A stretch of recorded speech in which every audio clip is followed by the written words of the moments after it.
प्रिय विद्यार्थियों, आज हम वैदिक साहित्य के अंतर्गत जो प्रजापति सूक्त है उस सूक्त के का क्या स्वरूप है उसके विषय में हम संक्षिप्त जो है उसका अध्ययन करेंगे।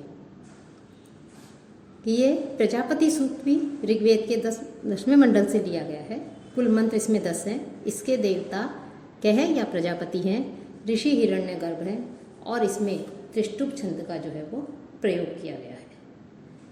कि ऋग्वेद का प्रजापति या कह सूक्त से जो है ये मंत्र उद्धृत किए गए हैं। इनके ऋषि हिरण्यगर्भ और छंद त्रिष्टुप है। और इसमें जो प्रजापति देवता हैं जिन्हें कह भी कहते हैं उनका जो है इसमें वर्णन किया गया है।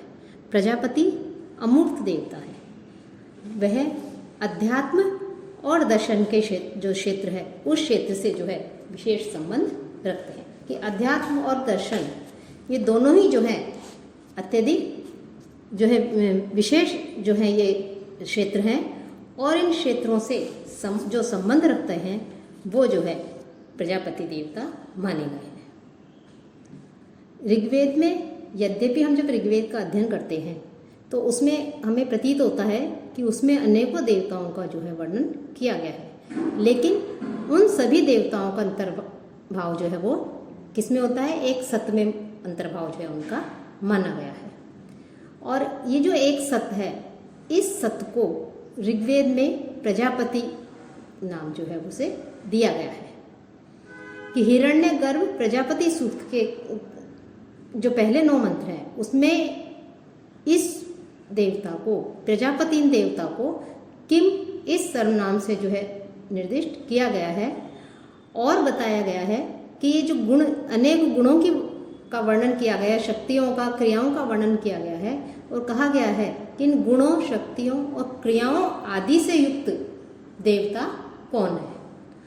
और जब 10वां मंत्र आता है इस प्रजापति सूक्त का, उस 10वें मंत्र में ये जो पहले जो प्रश्न किए गए थे पहले के मंत्रों में, उन मंत्रों का उत्तर देते हुए कहा गया है उसे प्रजापति बताया गया है।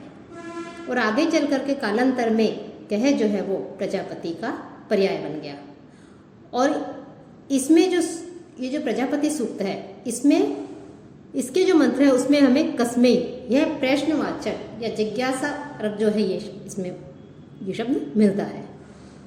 यह प्रजापति का ही एक तरह से नाम माना जा सकता है। कि यह जो तेज स्वरूप हिरण्यगर्भ अर्थात प्रजापति हैं, ये प्रजापति इस सृष्टि के पहले से ही विद्यमान थे।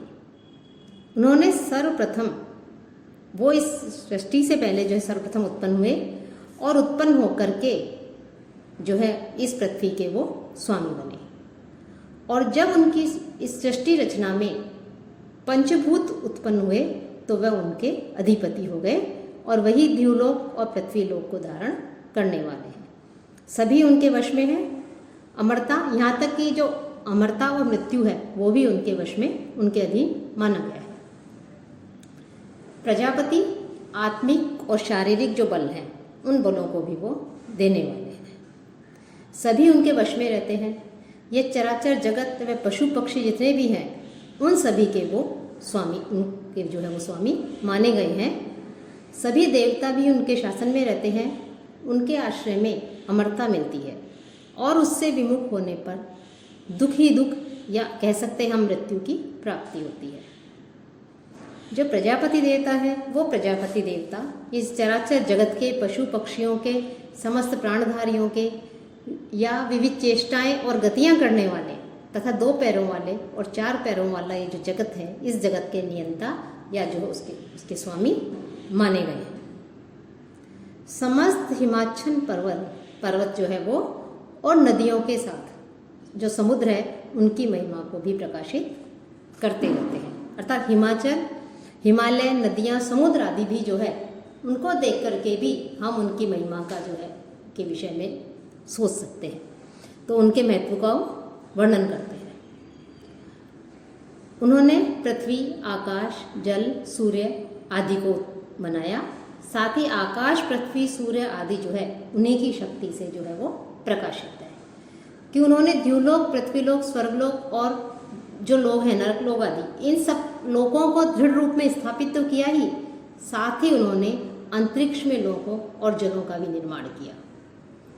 विविध प्रकार की क्रियाएं करते हैं और क्रियाओं आदि के कारण शब्दों से व्याप्त जो द्युलोक है वो और पृथ्वी लोक, जब कोई विपत्ति आती है तो वो जो है सहायता के लिए प्रजापति की ओर ही देखते हैं कि आकाश, पृथ्वी, सूर्य आदि भी उसी की शक्ति से प्रकाशित हैं और विपत्ति आने पर वो उन्हीं की ओर देखते हैं। सूर्य उन्हीं के अंदर उदय होकर चमकता है।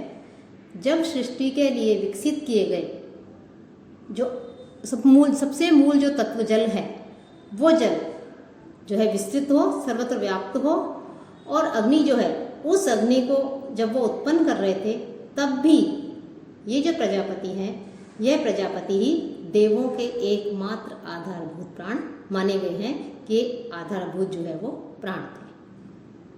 कि आदि में जल अग्नि को लेकर के फैला और उसी से जो है इस सृष्टि की रचना हुई। यज्ञोत्पादक जो कह हैं प्रजापति है, उन्होंने जलों को अपने महात्म्य से जो है उसका दर्शन किया, उसको जो है देखा और अपनी महिमा से जो जल है उस जल को षष्ठी के बीज को धारण करने वाले और षष्ठी यज्ञ को करने वाला जो है उन्होंने बनाया। जितने भी देवता हैं उन समस्त देवों में एकमात्र वो अधिदेव थे। वो जो है कभी भी जो है प्राणियों का वध नहीं करते हैं, मानो हिंसित, और साथ ही वे ही पृथ्वी और जो द्युलोक है इनके निर्माता है। उन्होंने जलों को आनंददायक बनाया, आनंद देने वाला बनाया है, विकासशील बनाया है। और जो प्रजापति देवता है वो प्रजापति देवता पृथ्वी स्वतः जलों के उत्पादक तो हैं ही, साथ ही साथ उनके अतिरिक्त कोई भी इस जगत को व्याप्त करने वाला नहीं है। वह प्रजापति देवता समस्त मानवों की जो अभिलाषाएं हैं, यज्ञ अभिलाषाएं हैं, धर्मपूर्ण अभिलाषाएं हैं, उन अभिलाषाओं को जो है वो पूर्ण करते हैं और उन्हें ऐश्वर्य संपन्न बनाते हैं। तो इस प्रजापति सूक्त में जो ऋषि हैं वो यही प्रार्थना करते हैं कि हे सर्वोपरि देव, कि जिन्होंने समस्त पृथ्वी का निर्माण किया, चराचर जगत के स्वामी हैं, नदियों, जल आदि भी उसके महिमा का गुणगान करते हैं, पृथ्वी, आकाश, जल, सूर्य आदि को जिन्होंने बनाया, उन्हीं की शक्ति से आकाश, पृथ्वी, सूर्य आदि सब प्रकाशित हैं। और उन्होंने जो है ये पृथ्वी, स्वर्ग और जलों के उत्पादक हैं, साथ ही साथ यज्ञ के उत्पादक जो कहे हैं उन्होंने जलों के महात्म्य को भी देखा। और वो सबके ऐसे जो प्रजापति देव हैं वो हे सर्वोपरि देव, हमें जो है रई अर्थात धन से संपन्न कर दो। तो जो ऋषि हैं वो ऋषि कह रहे हैं कि हमें जो है हे प्रजापति देवता, आप जो है जब समस्त जगत को व्याप्त करने वाले हैं, समस्त जगत को व्याप्त करके बैठे हुए हैं, आपने ही सबका निर्माण किया है, सबकी रचना की है, तो हे सर्वोपरि देव, हमें भी जो है रई अर्थात जो धन है, जो ऐश्वर्य है, वो ऐश्वर्य जो है हमें भी प्रदान कीजिए। तो इस प्रकार से इस प्रजापति सूक्त में, या इसे हिरण्यगर्भ सूक्त भी कह सकते हैं, इसमें जो है 10 मंत्र जो है इसमें आए हैं और वो आपके पाठ्यक्रम में है।